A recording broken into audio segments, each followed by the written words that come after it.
नमस्कार दोस्तों।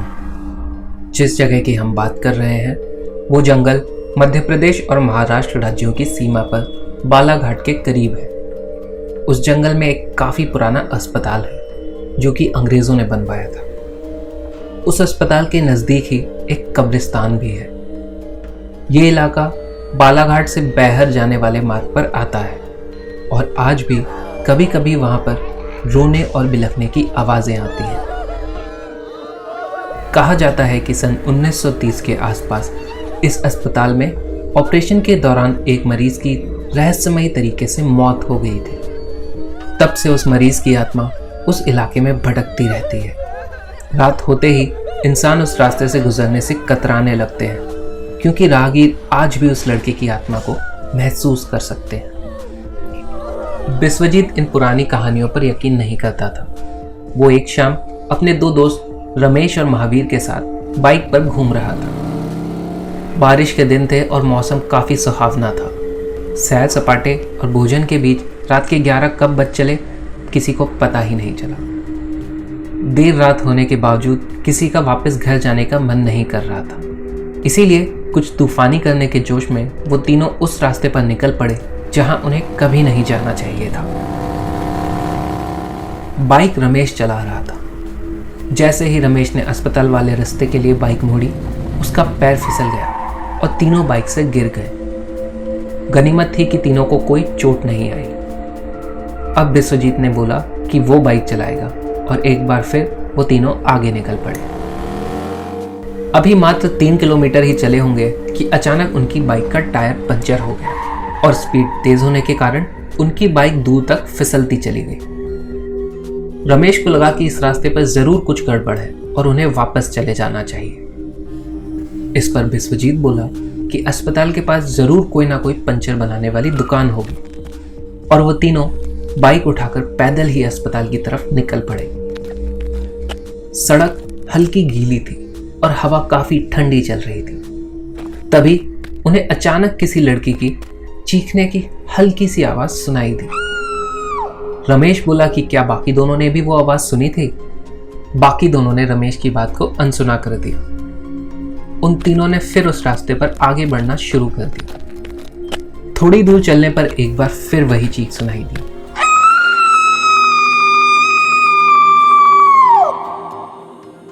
इस बार वो चीख की आवाज साफ थी और उसे अनसुना करना संभव नहीं था, पर चूंकि अब हॉस्पिटल करीब ही था, उन तीनों ने अपने कदम और तेजी से बढ़ाना शुरू कर दिया।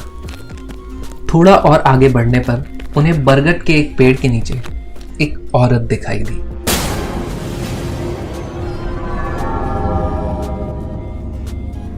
इतनी रात को अकेली औरत को देखकर तीनों के रोंगटे खड़े हो गए। मन तो कर रहा था कि पंचर बाइक पर बैठकर ही वहां से निकल ले, पर सड़क पर फिसलन थी। उनके पास पैदल ही आगे बढ़ने के अलावा कोई चारा नहीं था। वो जैसे ही बरगद के पेड़ के आगे निकले, वो औरत चिल्लाई कि बेटा रुको और उसे हाईवे तक का रास्ता बता दो। विश्वजीत पलटा और उसने उस औरत को ध्यान से देखा। वो औरत काफी बूढ़ी दिखाई दे रही थी। विश्वजीत ने पूछा कि इतनी रात गए वो औरत वहां क्या कर रही? तो उस बुढ़िया ने कहा कि अचानक बारिश हो जाने की वजह से वो बरगद के नीचे छिप गई थी और फिर काली रात हो गई। उस औरत ने बताया कि वो हाईवे के नज़दीक वाले गांव में ही रहती है और फिर वो बुढ़िया भी उन तीनों के पीछे होगी। रास्ते भर वो बुढ़िया उनसे काफ़ी बातें पूछने लगी, जैसे वो तीनों कहाँ के रहने वाले हैं, इतनी रात को वहाँ क्यों घूम रहे हैं, इतनी रात को हॉस्पिटल जाने की क्या वजह हो सकती है। बुढ़िया उन तीनों के पीछे ही चल रही थी। विश्वजीत ने उस औरत के सवालों का जवाब देना उचित नहीं समझा और वो तीनों और तेजी के साथ कदम बढ़ाते हुए अस्पताल के नजदीक पहुंच गए, जहां से हाईवे के लिए रास्ता निकलता था। उस औरत के सवालों को बीच में रोकते हुए रमेश बोला कि अम्मा देखो, आपका हाईवे का रास्ता आ गया है। लेकिन जैसे ही वो पीछे मुड़ा, उसके होश उड़ गए। उनके पीछे कोई नहीं था। उन तीनों की हालत खराब हो गई और वो बाइक को धकेलते हुए वहां से भाग निकले। तीनों आपस में एक दूसरे को संभालते संभालते हॉस्पिटल तक जा पहुंचे। हॉस्पिटल काफी सुनसान दिखाई पड़ रहा था। उसके आसपास पंचर तो क्या, चाय की दुकान तक खुली नहीं थी, और पंचर बाइक लेकर वापस उस रास्ते से घर जाने का तो सवाल ही नहीं उठता। वहां उन्हें कब्रिस्तान का चौकीदार दिखाई दिया। चौकीदार ने उन तीनों की डरी हुई हालत को देखा और बिना कुछ बोले तुरंत उन्हें अपने कमरे में ले गया। चौकीदार ने उन तीनों के बिस्तर का इंतजाम भी कर दिया। वो तीनों भी समझ गए थे कि रात को बाहर जाना खतरे से खाली नहीं है। वो चौकीदार कमरे के बाहर दरवाजे पर ही बैठ गया। कुछ देर बाद उन तीनों का डर भी थोड़ा कम हो गया। ये देख चौकीदार ने मुड़कर उनसे पूछा कि बेटा, मैं कब से पूछ रहा हूँ, अब तो मुझे बता दो कि तुम तीनों कहाँ के रहने वाले हो? इतनी रात को यहाँ क्यों घूम रहे हो? इतनी रात को हॉस्पिटल आने की क्या वजह हो सकती है?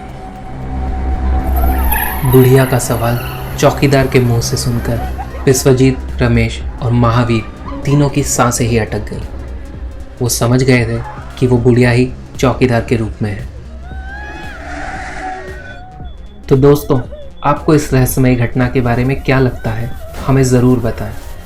अगर आपके पास भी कोई आंखों देखी रहस्यमयी घटना हो तो हमें इस पते पर ज़रूर लिख भेजें। हम उसे सभी दर्शकों तक ज़रूर पहुंचाएंगे। और अगर आपका भूत प्रेत में थोड़ा भी यकीन है तो नीचे वाला लाल बटन दबाकर सब्सक्राइब ज़रूर करें। धन्यवाद।